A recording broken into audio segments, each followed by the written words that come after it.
It's been decided. Miyata is going to spot Ricardo Martinez. It's wild how this is a bigger story than the Sendo fight right now, but there's a reason for it. In chapter 1484, Ippo finally revealed he had an anti-Ricardo strategy. Can you imagine how wild that is? But why is it that we hear about the strategy only now? Now of all times. I know we are super close to the match, but Ippo is usually the type of guy to let his friends know about helpful stuff, as we saw many times before. And I would say Sendo is an extremely close friend, so why not tell him? Because he might have come up with it not too long ago. And by not too long ago, I mean a couple of chapters ago. But that was when Mashiba fought Rosario. How can that be? And now listen closely, because the week break schizo theories are about to go crazy. Ippo came up with his anti-Ricardo strategy during the Rosario fight. Rosario's style taught him something that might cause problems for Ricardo.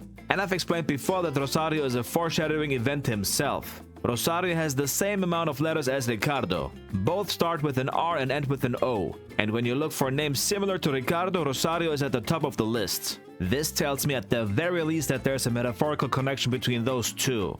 Rosario was a super tough world champ even without the training camp. Imagine how untouchable he'd be if he had trained for the fight. So it's safe to assume that a champion would have the tools to beat another champion. So back to Ippo. What did he see that gave him the idea for the anti-Ricardo strategy?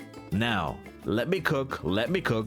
Rosario's style. And by style I mean his lead foot. Rosario being a southpaw caused so many issues for Mashiba, just like Guevara did to Ippo. It's been a reoccurring theme in the manga that southpaws cause a ton of issues during heated battles. What type of issues, you ask? Clashing of feet and heads. Am I saying Ippo finally became a monster and now condones cheating because Rosario almost killed his brother-in-law and now he wants to punish the unfair worlds? I would never say that, don't be ridiculous. The truth lies somewhere in between.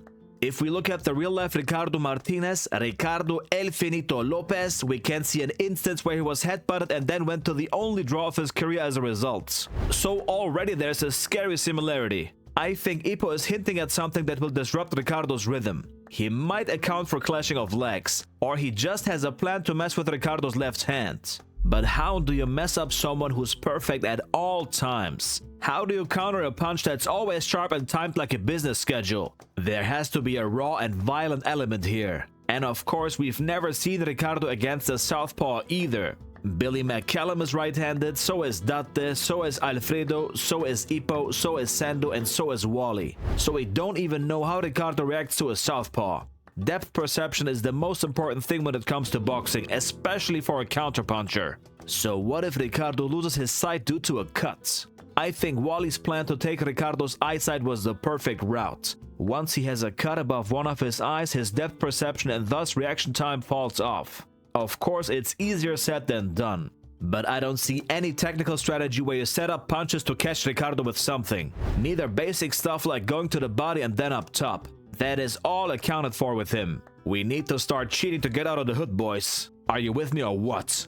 Miyata versus Ricardo, and Miyata wins with a leg trip. Just like Sando dropped Ricardo accidentally during their spar. That was foreshadowing of the highest caliber. 2025 is about to be a year full of concussions and schizo theories.